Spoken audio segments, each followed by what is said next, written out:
Musical Talk, the UK independent musical theatre podcast.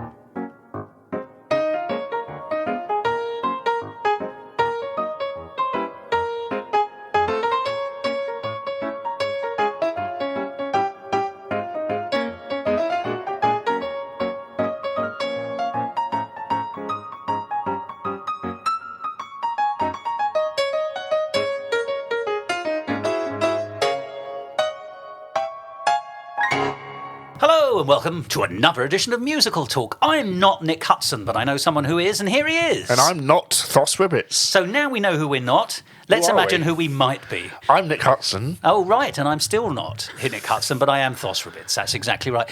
But today we're going to be talking about two different shows which have travelled in different directions. We're going to be talking about something that started off as a stage musical, which has now been transferred into film.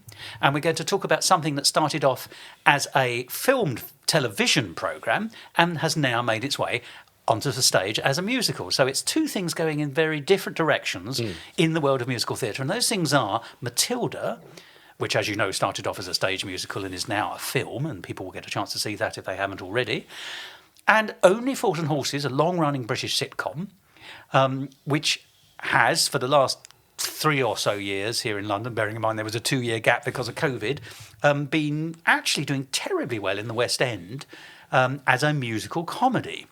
Now, I should declare an interest here that in next week's episode, you're going to be able to hear a conversation I had with an old friend of this programme, Josh Clark, about what he thought of Only Fools and Horses, the musical. Spoilers, he thought it was rather good. So we'll be hearing about that in next week's episode. But it's really interesting to me, Nick, that you've seen it. And Matilda. So let's start with Matilda, but I will be very interested to hear about your Only Fools and Horses thoughts and experiences. Why did you think I want to see the film? And what, if you don't mind me asking, what can the film bring that maybe the stage version can't? Does it lose or does it gain by being turned into a film? So to answer your first question... No, 28 questions, you've got to answer them all. I had the chance to go to the world premiere of Matilda the musical. Which world was it on? It was on Dear World, and it was part of the BFI London Film Festival. It was the opening film for that event. So I got a ticket and went along and was very excited to be one of the first people to see the film. Well, to go to a premiere is quite impressive anyway, isn't it? And it's coming on, and actually... Sorry, here's a musical theatre reference, or rather a musical film reference. As you walked up the red carpet into the venue, which I'm sure they had, did someone shout, Zelda? As I walked up the red carpet, I saw the one famous person I saw was Rishi Sunak. Well, he's done quite well for himself, hasn't he? Yes. And he's absolutely pipsqueak.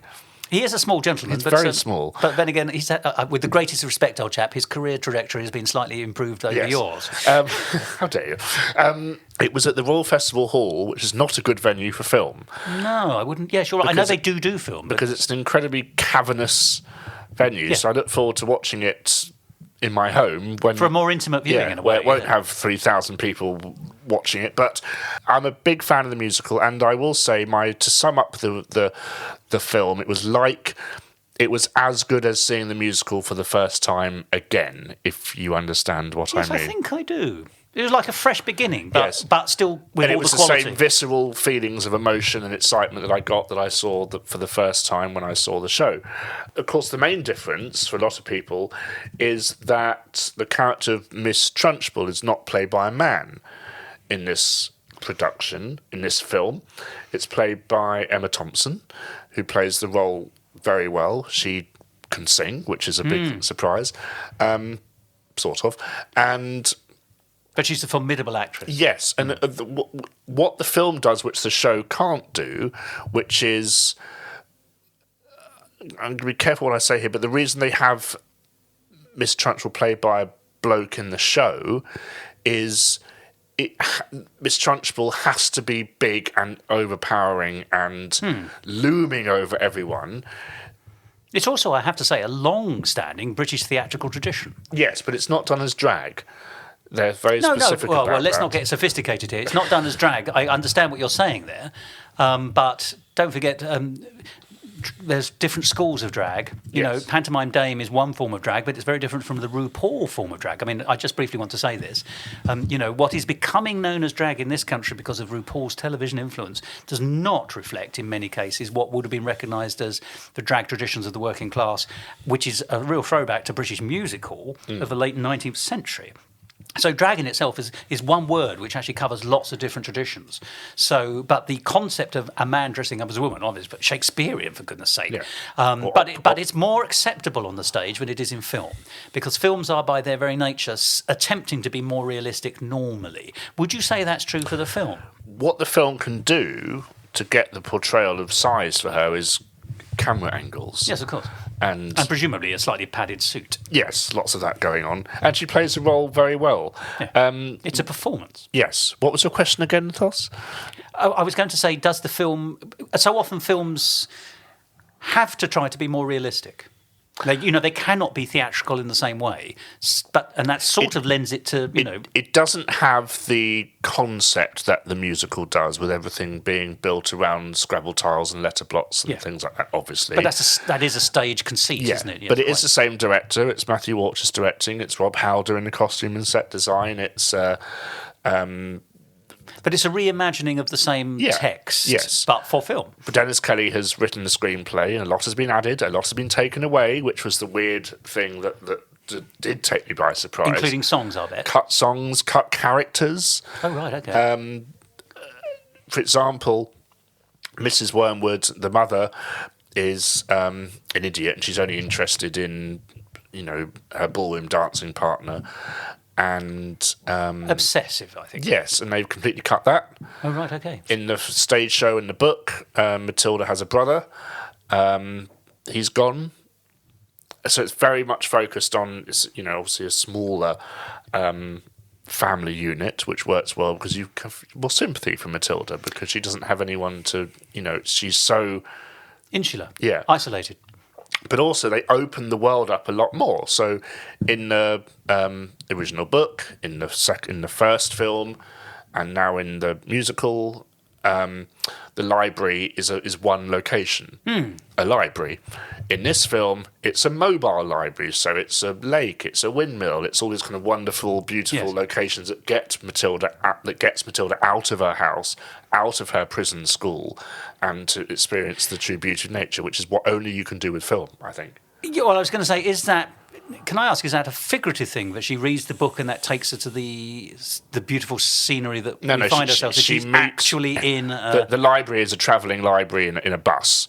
Yes, but that doesn't necessarily mean it's going to go... I mean, a travelling library, the bus in London is still only going to take you to a high street and a back street. It's not going to take you to any rolling fields and... It does in this version, so it's very much in the countryside, and it's not in any specific... So these are aimed at being real? Yeah. We're not in an era. Yeah. We're not in the countryside. We're not in an era. We're not in a specific location. We're not in London or... It's in every world. Yeah. The opening number, Miracle... is being cut to ribbons in the film, which is fine because it's 11 minutes long on stage and you can see why they do that, but it's done very theatrically. So it's almost Busby Berkeley-esque at times. You have lots of over the top shots. It's interesting, isn't it, that you're right, but you've used, because that's how we use it these days, but we use the word theatrical for a man who invigorated and invented stage musicals, actually. Sorry, film musicals. So what we think of as being a very theatrical environment is in fact a cinematic one. But I know what you mean by that. Yes, quite. It's not. It's a platform that revolves, and you see But it's totally Busby Berkeley. Yes, people pushing babies around and stuff like that.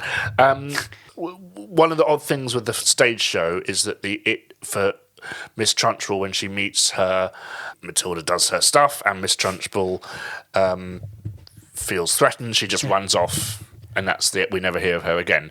Oh, right. Okay. In the film, they've actually addressed that concern, and they've made it have a longer sequence.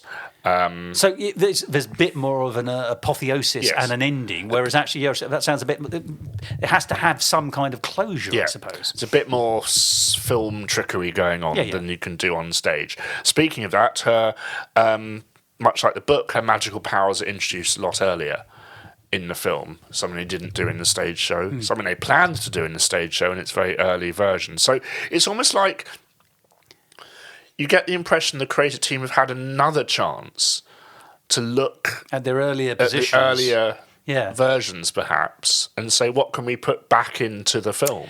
Well, that's quite interesting. So so it's if you like, it's a cohesive amalgam of the best of the book, the best of early ideas which are simply not workable or weren't workable on stage, and of course the very specific conceits which a film requires. And ultimately successful, I'm guessing. yes, it works not as a, I don't want to say frame by frame because that's the wrong word entirely. It also means that they were showing the film quite the wrong way if you were watching it frame by frame. But it's not a beat by beat adaptation of the musical, because the musical wasn't a beat by beat adaptation of the book. Yes. We're ignoring the 94 film here completely because that's a...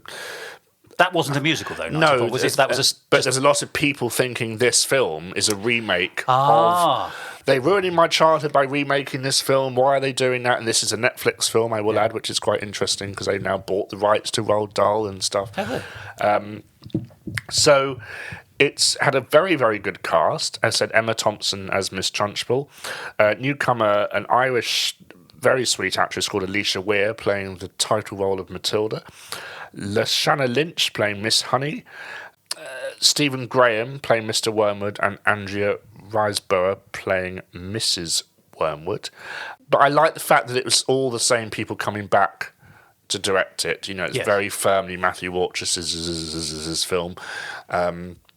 And he's obviously the right person to do it. There's a new song at the end, which I don't think works as well. Because the ending of the stage show is so beautifully done, and I was sitting there kind of waiting how they're going to do it, and they kind of, it went on a bit too long. Is that because the stage version ends with what I'm going to call a theatrical conceit, which you can't do in film, so you have to find a different solution? No, it's just every film of a musical that comes out, they have to have a new song in it. It seems to be some rule, so it can be nominated for an Oscar. Oh, right, fine. Well, Mark, it's a long-standing tradition, isn't it? Yeah. You know, as you probably know, when the film people bought Cole Porter's hugely successful The Gay Divorce. Divorce? Well, the play was The Great Divorce. Okay. But you couldn't actually have a gay divorce. When it became a film, it was frowned upon that you couldn't, because a divorce was an inherently tragic thing. The idea of having a gay divorce would be impossible. So what you'd had is a gay divorcee. But they cut all the songs. So, you know, pretty much only Night and Day, I think it is more or less surviving from the original. Always good facts, Thos. Thank you. Well, if it's pre-war, then I like to think I like to bring something from the 1930s. Which war? The one that's about to start? Or? Oh, don't say that. Yes, quite, yes. You have a new song which I felt was not quite up fine, to snuff. but it was very similar to another song in the show which is called When I Grow Up, which is such a beautiful moment in the stage show.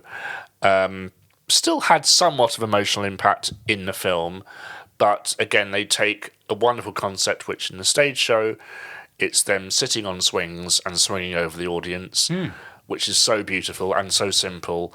And in this version, the kids are flying airplanes and flying soapbox derby cars and stuff. So it kind of... Can I briefly stop you here and say you've used the American pronunciation on both aeroplane and derby. There we go. But you mean carts? Yes. Soapbox racers. But yeah, so that's obviously a film thing over... As in doily cars, by the way. God, help me, someone. Radical. He's locked me up in his house for months. Yeah, so that's Matilda. It's coming to Netflix everywhere apart from England, which is a shame. Why? Because we get it in the cinema. Oh, I see, fine. Must be a licensing... It's a British thing, so we should see it in its proper place, which is the well, that's picture perfect. house. Yeah, seeing a film in the cinema is no crime. I presume it'll come to Netflix at some point. In the fullness of time. Yeah, and it was nice to hear the music done with a massive orchestra. Yeah, you mean a soundstage orchestra? Yeah. Yes, quite. Tim Minchin was there, and they all gave a speech before the film started, which is lovely. And he said, "The good thing about this film is my work's done. I get the odd check or two for the last 10 years, and now I get to see this." You know, yes. So it's it proves how little. He did write the new song, though, didn't he? Yeah, yeah. And what is nice is there's a lovely verse that the parents sing in the opening number. which is why do bad things always happen to good people, fine, upstanding citizens like you and me? Why, when we've done nothing wrong, does this little brat come along? And they cut it. Oh. And now it's back in the film. You mean it was cut from the stage play? Yeah, cut very early, and it didn't even make it beyond Stratford. And now it's back in the film. So it's like, oh, that's a really nice thing to have done. They put back. I don't miss the ballroom stuff because their song Loud is probably the weakest one. The respective song Quiet is still a very lovely moment. That was completely unplanned, apparently, the name of the songs. It looks like a happy pair, though, doesn't it? The school song is still brilliant. Miss Honey has a kind of, in the show, she has a Sondheimian moment called Knock on the Door, Jenny. Just knock on the door. Don't be pathetic. That's cut. Yes. Because it's not needed, obviously, because we have to... For some reason, I think films have to be quicker than stage shows, and I don't know why they have to chop musicals up when it comes to putting them onto celluloid. No, I don't either. But as I say, historically, they've always done this. You know, musicals have been terribly butchered over the years. I mean, look at Sweeney Todd, and that's only a few years ago. I like your choice. Yeah, so do I. But cut. But it's true, isn't it? I mean, you know, there's a lot missing from that. Well, they cut the chorus stuff. Yeah, but I mean, the film is what, an hour and a half? 2 hours? No, is it? It seemed like a week. I mean, they cut the right stuff, which is the chorus stuff, even though it was the best stuff, I think. But anyway, that's a completely different topic for a different time. And that's Matilda the musical, the film, based on the book, based on the musical, based on the film, based on the TV show, based on the... But a successful transition, and that's the point, isn't it? It's transition from, as you say, a written piece to stage first, and then from stage now to film. And yet... it isn't a simple... they took the book and turned it into the stage play. Of course, they did at one level, but the stage play was its own thing, and the film is its own thing again. So they're actually really, what they all are, is part of a family. So the Matilda family... The Wormwoods. Yes, if you like. But the transitions are there. But it's not a simple transition from one to the other. It's a transition through and with and beyond and within the other, and so on. Now, let us move our attention to Only Fools and Horses, which is taking an oppositional transition, which is it's starting as a television sitcom and is now a stage musical. Now, I'm going to say a couple of things. I have not seen Only Fools and Horses, the musical, although I very much, like everyone in Britain, enjoyed the television series when it was on, although it's not a comedy I've returned to particularly. It's not one of those classic comedies that I can sit down and watch and enjoy. Nor is it on in the same way. That, you know, if I want to watch Dad's Army, I can probably just turn the television on BBC Two on a Saturday night, and there it is. Are You Being Served? You know, all the classics for me. But I did like it, and what it did, of course, was worm its way into everyone's affections. I don't mean that in a negative sense, but what I mean is you got to know the characters. And this is a point that Josh Clark makes in next week's episode, is that by knowing the characters before you go into the show, you don't necessarily have to spend that much time explaining who the characters are, because it's sort of expected that everyone will have a sense of who they are. You know, this isn't a show that's expecting to go to Broadway. You don't go and see the show not knowing who the characters exactly. are. No one's going to say Only Fools and Horses, I've never heard of that, I wonder what that is, and they'll get a surprise if they do. Now, I've seen some clips on television because, you know, some bits and pieces have turned up on YouTube and on television. So, and I know that the theme tune from the television programme is a big part of the... Both theme tunes.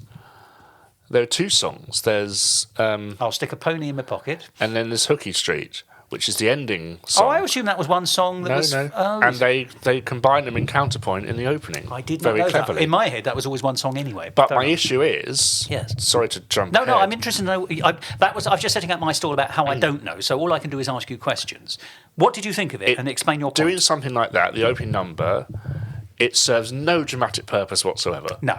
It's doing it because, it's the theme to the TV show, themes to the TV show. Let's put it in. And it's a brilliant play. It's just a shame when the songs happen. So your view is it's a good stage comedy, but what it isn't really, or it doesn't quite work as a musical. Is that your theory? The lyrics are not funny enough. No one laughs in any of the songs, which if you're doing a musical comedy... could be a weakness. It's a bit of a flaw, I think. Now, is that because the songs are attempting to be funny, or is it actually the songs are not attempting to be funny and it's relying on the book to be amusing, and then the songs are an attempt at the sincerity, which, of course, any halfway decent musical would also try to do? I just don't... The problem with the show is it has too many people... Well, it had too many people writing the songs, and it's a bit of a Frankenstein show because you got a bit of a musical that John Sullivan, who wrote the TV late show, John Sullivan, of course, yeah, was writing, and his son or someone stepped in and took over. His and then Paul Whitehouse turned up and added some more songs. Obviously, well known for writing songs is Paul Whitehouse. It doesn't necessarily mean you can't write songs because you don't know it, but I appreciate what you're saying. And then Chaz and Dave turn up and put some of their songs in it and write some more musical material. Yes, I believe it's more Chaz and Dave, isn't it? And once again, poor old Chaz is no longer with us. He died as well. Yeah. And then there's a Simply Red song. Then there's a Lou Reed song. And it's just like, well, what is that? I mean, these songs, there's no... And I really think if John Sullivan was still alive and he had been the driving force for the whole show, the songs would have been funny because... He's quite a lyrical writer. If you listen to what the show does, I mean, okay, so Del Boy comes out and he's looking through all his stuff, and he goes, "We got some half-price cracked ice, miles and miles of carpet tiles, TVs, deep freeze." You mean he's Sprexanging in the style of Rex Harrison? Yeah, very well. Yeah, the introduction of the lyrics of the song. Yeah, but what I mean is ball games, gold chains. We'll forgive that rhyme. What's her names? There you go. So it kind of rhymes. And add a push. Trevor Francis tracksuits from a mush in Shepherd's Bush. Yes, Bush. So no income tax, no VAT. Yeah. No money back, no guarantee. Black or white, rich or poor. Woke up prices at your door or something, because there's two different versions. So that works. But why are they singing it? Yes. It's just we're at the market. And then there's a song called Not Now, Grandad, which you kind of feel sympathy for him, but the songs just, sadly, they just don't seem to land. The ones that are trying to be sentimental are too... It's like someone has... Well, this is what I think what one of the critics said, sadly. It's like someone's first musical. As it is, of course. But I suppose here's my question. And it's a sincere one, you know. It sounds to me, the way you're describing it, certainly musically, the score is a hodgepodge. Is that actually something that, speech marks, real people ever notice? Or is that just something because, hey, you know, we're 780 episodes of musical talk in, and that's the kind of thing we would spot? I'm always reminded by something you said, Thos, which is... Well, I should hope so. Which is, if you're going to do something, do it properly, whether it's lyric writing or doing a musical. The songs should make you laugh as much as the script does. But that's a slightly different question, a slightly different point to be made, if you don't mind me saying, to the fact that actually the sources for the songs come from lots of different places. And let's just talk a couple of examples here. As you probably know, Mel Brooks offered Jerry Herman the chance to write the producers this musical version on stage. But Jerry Herman didn't like writing scores where he had to interpolate a song from someone else. And, of course, Springtime from Hitler... Even. Yeah, sorry, Springtime for Hitler. But it's a song you sort of have to have in the producers. Yeah. You couldn't do it without, and everyone would notice it. Same thing with the Willy Wonka musical. But, you know, Pure Imagination had to be in that because that's the song that everyone remembers. But it does mean that the new writers had to sort of work their way around it. It's not doing the same thing as, say, let's talk about it again, the stage version of Bedknobs and Broomsticks, where the new writers are writing Sherman-esque lyrics, so they're expanding and expanding. Or Mary Poppins with Stars and Drew. Exactly, an existing score. It's not that conceit. It is, in fact, people want this in it, and it happens. And sometimes you can make a virtue of it. The Ian Jury musical that was on at the Theatre Royal Stratford a few years ago. There's a running joke all the way through that the band on the stage want to play blockheads. But, of course, the song Blockheads lyrically doesn't work within the story that's being woven, and so they're constantly being told no. And then, of course, they do it anyway, and indeed it becomes the big sort of pièce de résistance in the second act. Or, sorry, coup de théâtre, I suppose. It's like also in We Will Rock You, where they leave Bohemian Rhapsody until after the show. Oh, do they? And then a big message on the screen comes up, says, "Do you want to hear Bohemian Rhapsody?" And does everyone put their hand up and say, no, thank you? I've got a train to catch. Outside, they're clamping their cars. And everyone cheers, Yes. and then the screen says, "Oh, okay then." And then they they do the song. Right. So yes, it's that kind of concept, isn't it? There are certain shows or certain materials where there's a sort of sense that you've got to have, and I don't know this obviously, but it seems to me that when they were designing Only Fools and Horses, people are going to say, but there is a song or two songs that everyone associates with it. We've probably got to find a way of using the theme tune, let's call it that, in the story, because in a way people will expect it. So I don't think we can criticise them for that, but I agree. No, not at all. In an ideal world, if he was still alive, then the homogeneity of a score by one man or two men, or doesn't have to be men, but her man. a writing team, and in this case it would have been John Sullivan, would have probably have given us a better score, and I don't mean that rudely, or at least would have satisfied our sort of itch to have a cohesive score. But I really wonder if members of the public, because here's the thing I do know about this is when it originally opened in 2019, I read a lot of interviews about it. And what I was turned off it as a regular musical theatre going person, because several of the interviews said, "Oh, we're not here for the normal musical people crowd. We're doing our own thing. We're not here for tradition." It's like, it wasn't quite, but it was tantamount to stuff musical theatre. We're a musical, but we don't care. Which, for those of us who love musical theatre, was a bit go away. I also am fully aware, and I was intellectually aware at the time, that what that was an attempt to do is actually bring people in to see the show who wouldn't say it, because, as you know, 1 million people on this planet, often men, say, "I don't like musicals," as a rather blunt statement. When in fact they love musicals, they just don't realise it because they've watched Disney with their kids, or when they were kids themselves, blah, blah, blah. But people say, "I don't like musicals." So if you're selling Only Fools and Horses the musical to a crowd of people who might not normally go, then you've got to sell it in a slightly different way. So there was these mixed messages coming. I sort of knew why they were making the noises they were making, but also at the same time I was sort of, at one level, intellectually offended by the fact that we're saying that what I'm interested in doesn't count, go away. And the critics also weighed in and basically said something along the lines of what you were saying, with it doesn't quite stack up. It's not actually that good. Someone said it's like something Del Boy would sell you off the back of a truck. Yes. It's a three-legged work of genius, you could say. Then it's a three-legged, it's a three-wheeled car of a show, which gets the biggest cheer of the night when that comes on. When it comes on, but here's the point: it's an enormous success, and actually everyone who's criticised it has had to eat their humble pie, because it's been a huge success. And indeed, what it has done miraculously, both before and after COVID, is draw in enormous crowds and survived, and lasted long enough now to change cast. And I want to talk about that in a minute. Yes. Now, which cast did you have to know to see the original cast? I saw the original cast. And I believe we talked about it with my friend Rachel on the podcast the night we saw it.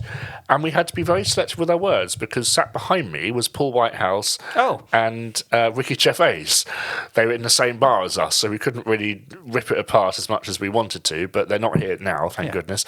And I recently just seen it again with Les Dennis in it. He was in it rather than sitting in the audience. Yes, playing Grandad. Paul Whitehouse also plays Grandad. The cast are excellent. Yes. They are very, very strong. Second time I went with my friend Harrison, who we've had on the show as well. Massive Only Fools and Horses fan. He was a bit worried about the audience, because you get, I did hear someone refer to the interval as half time when I went the first time, but this was the best behaved audience that he'd seen for a very, very long time, which he appreciated. And Les Dennis is very good, and he said if you close your eyes, it's like you are listening to Grandad or Del Boy or I saw Boise. I saw on television Paul Whitehouse's impersonations of Grandad and indeed Uncle Albert, and they do look spot on. Yeah. And it's interesting because some of the clips on YouTube are quite instructive. Where it's been on television for gala performances and charity shows and things, and also West End Live. There's a couple of songs. The comments underneath seem to divide into "I've not seen this show, I'm not going to," or "I saw this show and actually it turned out to be great." Yeah. But the question I want to ask you is, and you've sort of more or less answered it, and this is something that I discussed with Josh, and you'll hear his view next week.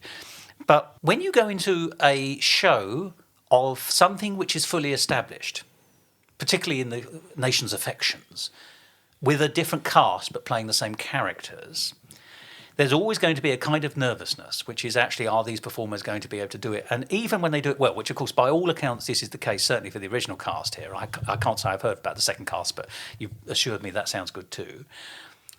It takes a while for an audience to relax into the piece and then realise that what they're seeing is Del Trotter, but they're not seeing David Jason. Yeah. But who they are seeing is doing a very good Del Trotter, and it's not just an impression, it's enough of the character for us to enjoy it. Now, that's very odd, because... I think. Sorry to interrupt. The different, and I felt the same. You feel the same when you see Back to the Future as well. Yes, it's not actually... Everyone, when Back to the Future opened, said, "Oh, no one can be as good as Michael J. Fox or Christopher Lloyd. We've got to go back to the future." And now they're having a cast change, or had a cast change. No one is as good as Roger Bart. Yeah. Or Ollie, who played Thing. But the Well, they should never have cast the Crankies in the recasting. the thing that sets it apart is when they sing. Yes. Because that's when you go, oh, this is actually something I've never heard More than the film, yeah. David Jason do in the, so that's where it gets, that's what kind of teaches over to the other end, to the other side of, okay, this is different. They do sound like them. They don't really look like them. No, of course. But they are doing, the costumes are all perfect, the set is perfect. And there are kind of, the audience almost feels comfortable when the set of the flat appears, because it's something that so many people in this country have known for 40 years on television. To see it in the space, it's a familiar... Yeah. So can I ask, by the way, does the first time when a song comes along, and you were saying this is the thing that makes it different because it's a musical, and actually they didn't do this on television, and that's when you know you're in a theatre, is that a relaxing moment, or is that a tense-making moment? Is that the moment when... Because I can see intellectually, the mechanistic element of having a song in a story which is a sitcom, which you're sold on the fact you're seeing the sitcom on stage. It happens also to be a musical. They launch into a song. I know that the theme tune is very early on, but just singing at all, they launch into the song. Is that the thing when you say, "All right, now I'm in the theatre"? And I am comfortable with these performances, because is that the moment when the deal is sealed, I suppose, is what I'm leaping towards. When did you feel comfortable, and what was the trigger that made you feel comfortable? the trigger. Yes, good point. There's no overture. So it just starts and the curtain rises, and we're not in the flat yet, we're in the kind of market stall, and there's a very weird beginning where it's almost Who Will Buy-esque. There was a man called Del Boy Trotter or something like that. And it's like, what? This is very, very bizarre. And then there's dialogue, and then we're into the song. So the minute Del Boy appears, because that's what you're waiting for. Yes, of course. And you realise, okay, he sounds like him, I can relax now. Yeah. And Harrison, I remember he turned to me and said, I heard someone before Del Boy came on, and I thought it was someone trying to be Del Boy, and I hated it. But when the real actor playing Del Boy came on, he bought into it. He was immediately in it. Again, my problem with the songs, they just don't serve much of a purpose. And... You mean it's a musical, but it didn't need to be? Yeah. It could have been a very good stage comedy. Yeah, and it's just very... And I hate to say this, but it's very kind of... There are two characters in the show who are based on the Craig twins. I can't remember what they're called. The Mitchell brothers. That's EastEnders, but it's an archetype. Yeah, two villainous brothers. Yeah, they come on and they sing a song called "I Love Being a Villain," and it's like, this is like something Lionel Bart. I know it's probably trying to be a bit like Fagin, but it's kind of Cockney Jewish music, and you think, are they being clever here, or are they not being clever here? There's no kind of... It's very I Am songs. Yeah. There's quite a fun scene where Rodney takes the girl, Cassandra, to the theatre.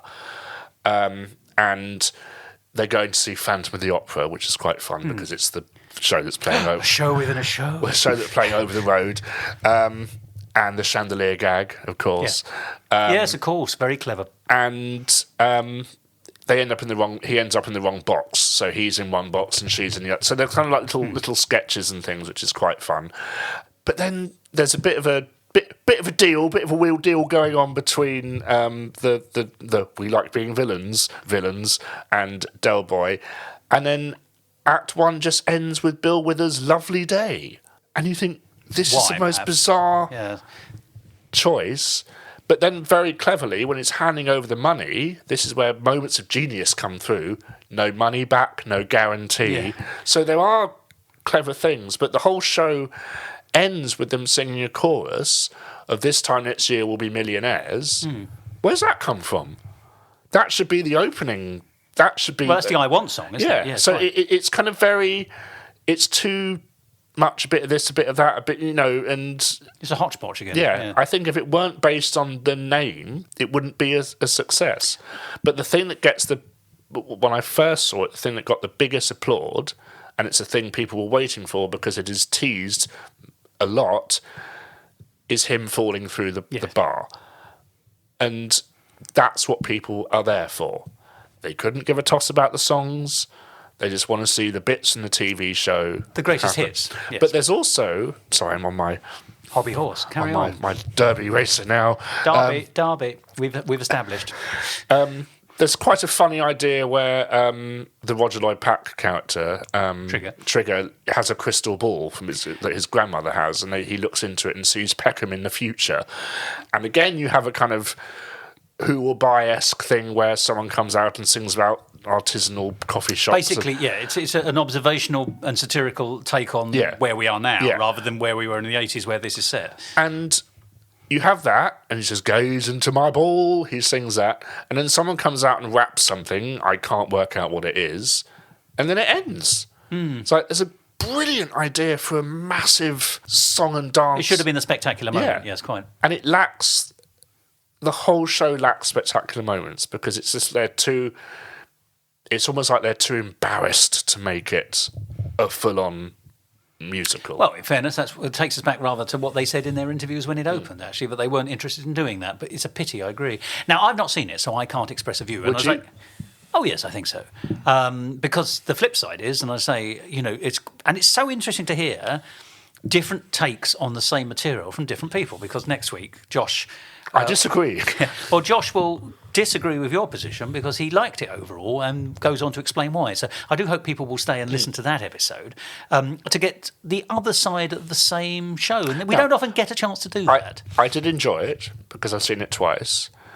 It's just the script, the jokes are so fast, and it's just a shame when a song happens because the tempo takes the rhythm out, just drops so much. There's an attempt at kind of him... There should be a whole song about him getting things wrong in French. They sort of do a franglais song. They sort of do it, but it just doesn't... It's not funny. Yeah. And then you get, for some reason, Let's All Go Down to Margate, because that's a big Chaz and Dave song. If it were more homogenised... Yes, it would be a much better product for me, but not necessarily the people that just want to see Del Boy fall through the bar. Yeah, I mean, I agree with that. I mean, there's no arguing with success, but there is critiquing of it, and that's what you've been able Welcome to to Musical Talk. Yes.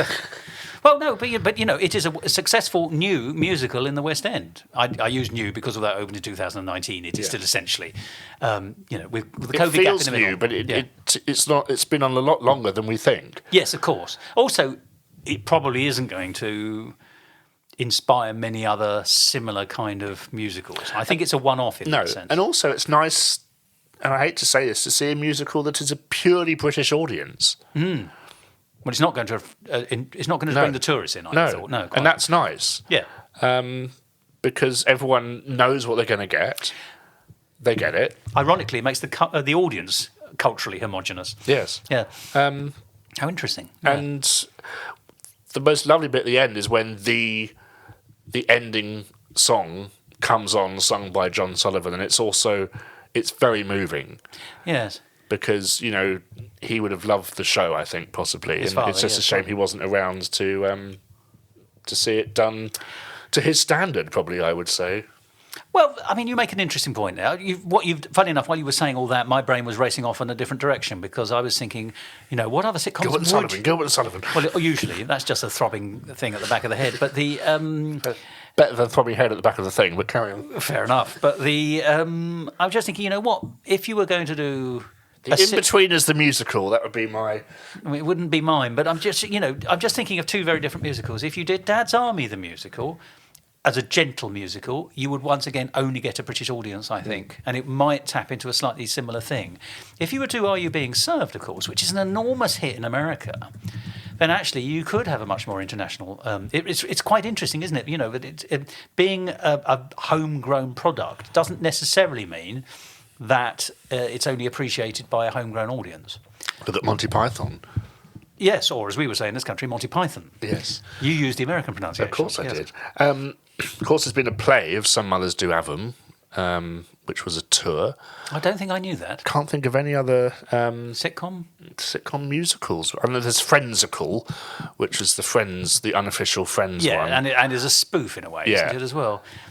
Yes, that's a very, what other sitcoms have been, not necessarily musicals, but just put on. Mark Hugh, I tell you, all right, there's a different school in this country, and it's the music hall tradition, which is actually Dad's Army, A Low, certainly, even the Carry On films had stage reviews in the 70s.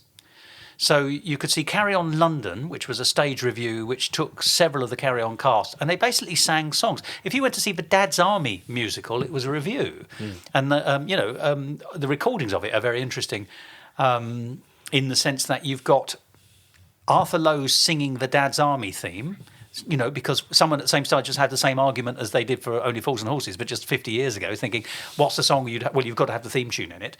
But you've got Jean Le Mesurier singing A Nightingale Sang in Berkeley Square, not written for that show, an established British classic from the 30s as it happens. So it was a kind of review with some sketches. So they did songs and sketches, and that was the review. Are You Being Served and A Low and O were kind of farces for the stage, with a couple of songs attached, I think. As I say, Carry On London, not quite the same thing, but from a similar kind of school. That was a Carry On review, sketches and songs. So in the 70s in particular, there does appear to have been a drive to get sitcoms on stage, quite often with a new musical element, but I don't think you could possibly call them this, at least, Only Fools and Horses. I know musical. Yeah. I know you're saying there's lots of different composers and the music doesn't quite do what it does, but it should do. But at least it's an attempt. Maybe at they were looking musical. at that kind of style of. But it isn't that, though, is it? I mean, it's got a couple of interpolations in, but it hasn't got what you see. What I would have expected for an Only Fools and Horses musical, if it was interpolating songs from other sources, is a big old Cockney sing along. I know there kind of is. It's a diegetic number in the pub where. Grandad sings "Where Have All the Cockneys Gone," which is but it's not an original song, is it? It's a Chaz and Dave. Yeah, but song. but fine. But that still means it's only the last 30, 40 years. It's not. Knees Up Mother Brown or something. Yeah, and The Boy I Love is up in the gallery, and exactly that kind of stuff. Proper old music hall stuff. But I'd rather an original Cockney song written.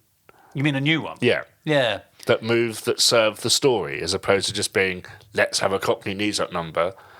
Singing "Where All the Cockneys Gone" is like, what's that got to do with the story? Well, can I tell you, sidestep, but only slightly. Love Chaz and Dave's songs. I think they're. Oh yes, they're a very particular idiom, Gertrude.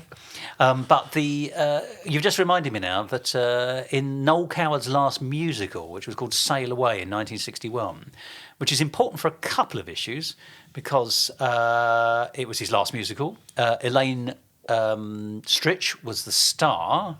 I think it's 1961, and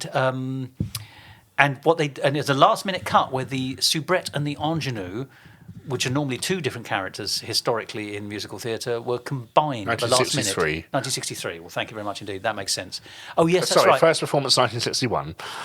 Fair enough. In it, and the best bit in it is they had a British actress, a Welsh actress, called Tessie O'Shea, who comes on and steals the show with a series of. She sings a Cockney melody of medley. Yeah, that's right. Yeah, that's exactly what she does. She sings a Cockney medley of musical songs, melodies, but they were all written by Noel Coward for the 61 show. So they sound like 1930s, Cockney songs, and so they are, except they're not. They're contemporary from 1961. And my favourite of them all, and I've quoted this before, is Come On Mrs. Brisket. And it just sounds like a musical song. This is Noel Coward, who's really got the ear for it. Well, I love the fact that Leslie Brickus wrote My Old Man's a Dustman. You see, I don't think I knew that. Which, lyrics by Leslie Brickus. Oh, there you are. That's a good, yeah. To me, but you're right. It sounds like it's much older, yeah. doesn't it? Sounds like it goes back at least 70 years. And also, with a little bit of luck and get me to the church on time, they could Well, be... they're Lerner and Lowe, aren't they? Yeah, they could be... Oh, yeah, they could have... Well, then again, right, this brings us back to a conversation we had last week. The Sherman Brothers, right, music hall numbers. True. The Sherman Brothers, I know one of them lived in Britain, but they're very British in, their sensibility is terribly British. And you can see why they do so well with Mary Poppins and Bedknobs and Broomsticks, because those are British stories. Yeah. Anyway, there we are. What TV sitcom would you like to see a musical? Well, I'd love to see Are You Being Served, because it's one of my all-time favourite sitcoms, and I can sit down and watch any episode of Are You Being Served and love it, and continue to love it. Although, of course, obviously, what kind of melody would they have? Free. I like to see Allo Allo would be quite funny as a musical. Actually, it would, yeah. I think we need a Ronnie Hazelhurst jukebox musical. Well, I agree with that. Unlike Jonathan, I like Ronnie Hazelhurst. The third Ronnie, I call him. Right. Thank you, Thos, for a very, very enjoyable discussion again. Yes, thank me very much. Do go and see Only Fools and Horses. I'd love to hear your thoughts on them, and I look forward to hearing next week's episode with Josh. The flip side with Josh. Exactly, discussing it. Until then, pucker, kushti, etc., etc. Tally-ho. Speak to you soon. Thank you so much. Goodbye. Pip, pip. Thank you for listening to this week's episode of Musical Talk. To find out more about the world of musical talk, you can visit our website at musicaltalk.co.uk, where you'll find all our episodes, or you can listen on Spotify, Apple Podcasts, or YouTube. Please follow us on Twitter and Instagram at Musical Talk.